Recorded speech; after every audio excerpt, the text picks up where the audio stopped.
Antes de eu me tornar doula e de eu mergulhar nesse universo do nascimento, a palavra parto era para mim sinônimo de medo. E se você se sente assim, eu quero que saiba de uma coisa: você não está sozinha. E o principal, esse medo não é sua culpa. Hoje nós vamos juntas acender uma luz sobre esses fantasmas e entender de onde, afinal, vem o medo do parto.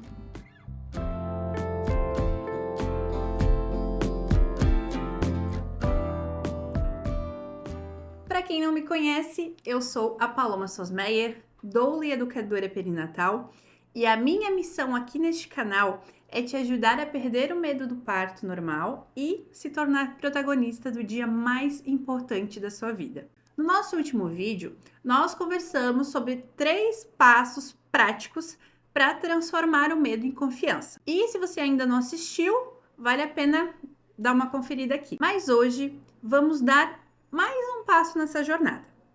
Para vencer o monstro, primeiro nós precisamos entender onde ele mora. Porque o medo do parto não é um sentimento que nasce do nada. Ele é uma construção. E hoje nós vamos desvendar as 3 principais fontes que alimentam essa construção. A primeira fonte é a mais sutil, mas talvez a mais poderosa.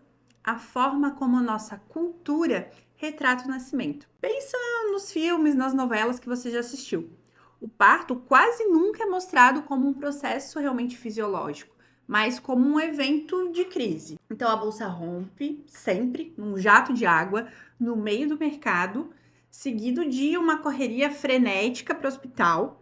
Aí é a mulher lá deitada, gritando, enquanto uma câmera foca no rosto dela lá em agonia. E essa representação totalmente dramática de algo arriscado e sofrido. E a mídia, ela pula toda a fase latente, toda a questão hormonal e vai lá direto para o clímax, para o esforço, para a dor. E a gente, ao ser exposta repetidamente a essa única imagem, o nosso cérebro aprende o quê? Que parir é sinônimo de sofrimento e emergência. A segunda fonte, ela vem do nosso círculo social. E existe um conceito na psicologia chamada transmissão social do medo. Basicamente, o medo, ele é contagioso. E nós aprendemos ele ao ouvir as experiências de outras pessoas. E quando uma mulher engravida, ela se torna o alvo de relato de parto, né? E eu tenho quase certeza que isso está acontecendo com você. E, infelizmente, as histórias negativas e traumáticas são muitas vezes as que mais ficam ecoando na nossa mente. Então, aquelas frases como: nossa, você vai tentar parto normal? Para que sofrer se existe cesárea? Eu não tive dilatação, você também não vai ter. E o meu parto foi um filme de terror. Esses relatos, muitas vezes contados sem o contexto completo do que realmente aconteceu, funcionam lá como sementinhas de dúvida pra gente. Eles nos fazem sentir que a experiência negativa do outro é um destino inevitável, ignorando totalmente a singularidade de cada corpo e de cada nascimento. Então vamos pensar, né? Como será que foi a assistência dessa mulher que relatou essa situação? Será que ela foi respeitosa, baseada em evidências? O que foi a preparação dela para esse parto? Quais eram as expectativas dela em relação ao nascimento? Será que ela estudou? Será que ela sabia o que poderia ser feito? Conseguiu ter a sua voz ouvida e respeitada durante o parto? Entendam que o problema não é a via de parto, mas é a assistência e a forma como você se prepara para todos os possíveis cenários. Já vi e ouvi muitas mulheres terem experiências ruins na cesariana pelas mesmas questões. Então, fugir de um parto normal não é garantia de nada, entende? E aí, incluímos a terceira fonte do medo, que vem da própria história de como o parto ele é assistido. Ao longo do século XX, o nascimento migrou do ambiente familiar, onde era um evento feminino, tinham as parteiras, para um hospital, transformando isso num processo totalmente médico. E essa medicalização trouxe, claro, avanços incríveis que salvam vidas, mas também criou uma cultura que enxerga o parto como um evento perigoso E que o corpo feminino, ele falha, ele é potencialmente falho, então sempre precisa ser feito algo. E a mulher deixou de ser protagonista e passou a ser paciente. O foco saiu da fisiologia para a tecnologia. Então, monitor, soro, exame constante, a pressa de nascer logo e de um jeito que seja mais fácil para a equipe. E esse ambiente, essa abordagem, focados em identificar problemas, eles fazem que a gente se sinta constantemente sobre um risco, gerando um grande medo, né, do ambiente hospitalar, enfim, e até mesmo da gente não ser ouvida e respeitada. E por que entender tudo isso é tão importante?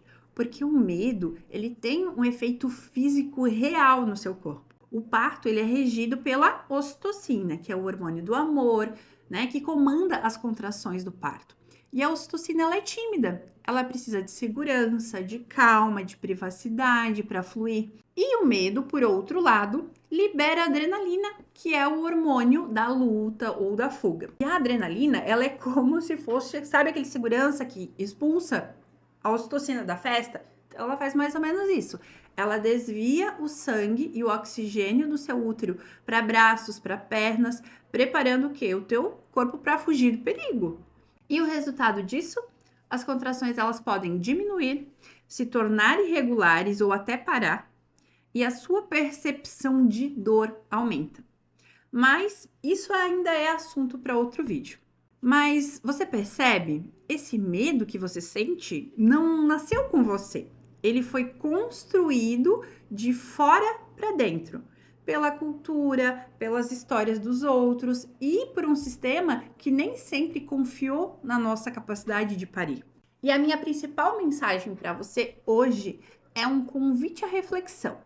A sua história é só sua. O corpo da sua amiga não é o seu corpo. O contexto do parto da sua mãe não é o seu contexto. A sua jornada de nascimento é tão singular quanto a sua impressão digital. Ao entender de onde vem o medo, você tira o poder dele. Você percebe que ele é apenas um ruído externo e pode começar a ouvir a única voz que realmente importa, que é a sua. E agora eu quero te ouvir. Depois dessa nossa conversa, qual dessas fontes de medo mais te afeta? A mídia, as histórias que você ouve ou o receio do sistema de saúde? Me conta aqui nos comentários. Quem sabe eu e as outras mulheres conseguimos te ajudar. E se você quiser um contato mais próximo, me siga também nas outras redes sociais. Os links estão todos aqui na descrição. E se esse vídeo te ajudou a acender uma luz sobre os seus sentimentos, não se esqueça de curtir, de se inscrever aqui no canal para não perder os próximos passos da nossa jornada. Um beijo e até a próxima!